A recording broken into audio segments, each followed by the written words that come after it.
Right Mahatma, ఇక Tihar jail నుండి సుఖేష్ రాసిన తాజా లేఖలో ఇంకా ఎటువంటి విషయాలు ఉన్నాయి అంటే కేజ్రీవాల్తో కలిపి కవిత టార్గెట్ గా అతను ఇంకేం చెప్పాడు? కవితకు ఇవాళ రాసిందే మొదటి లేఖ కాదు. కవితను ఉద్దేశించి గతంలో కూడా కొన్ని వాట్సాప్ సంభాషణలను బయట పెడుతూ ఆయన లేఖలు విడుదల చేశారు. సో అప్పుడే ఘీ టిన్స్ అంటే నెయ్యి డబ్బాలు అన్న ఒక కోడ్ నేమ్ తోటి తాము ఈ మనీ ట్రాన్సాక్షన్స్ జరిపే వాళ్ళము. కవిత చెప్పిన వారికి తాను అందజేస్తూ వచ్చాను.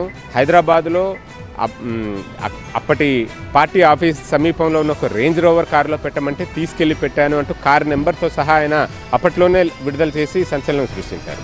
ఇప్పుడు తాను గతంలో చెప్పినవన్నీ నిజమని తేలింది. దర్యాప్తు సంస్థల విచారణలో తాను చెప్పినవన్నీ వాస్తవాలు ఒక్కొక్కటిగా బయటకు వచ్చాయంటూ ఆయన చెప్పుకుంటూ వచ్చారు. అలాగే తాను గతంలో ప్రిడిక్ట్ చేసినట్టుగా టీఆర్ఎస్ ఓడిపోతుంది అన్నది నిజమైంది, కవిత అరెస్టు కాబోతుంది అన్న మాట కూడా నిజమైంది అంటూ ఆయన చెప్పుకుంటూ వచ్చారు. అలాగే కేజ్రీవాల్ను ఉద్దేశించి చాలా ఘాటుగానే వ్యాఖ్యలు చేశారు. ఆయన ఒక అవినీతి సామ్రాట్టుగా, అవినీతికి కింగ్ పిన్గా వ్యవహరిస్తూ ఇకనైనా ఆ కేజ్రీవాల్ బండారాన్ని కవిత బయట పెట్టాలి, ఆయన్ని కాపాడే ప్రయత్నం చేయవద్దు, ఆయనకు సంబంధించిన అన్ని వివరాల్ని దర్యాప్తు సంస్థలకు వెల్లడించాలి అంటూ ఆ లేఖలో అభ్యర్థించారు. అలాగే కేజ్రీవాల్ సహా ఆయనకు సహకరించిన అందరికీ తిహార్ క్లబ్కి స్వాగతం పలుకుతున్నా అంటూ కూడా అందులో పేర్కొన్నారు. అంతేకాదు తెలంగాణ ప్రభుత్వం నుంచి అప్పటి పాలన నుంచి లూటీ చేసిన సొమ్మును వేర్వేరు దేశాలకు పంపించారు, అవి కూడా బయటపడతాయంటూ కొన్ని సంచలన వ్యాఖ్యలు సుఖేష్ చంద్రశేఖర్ తన లేఖలో చేశారు.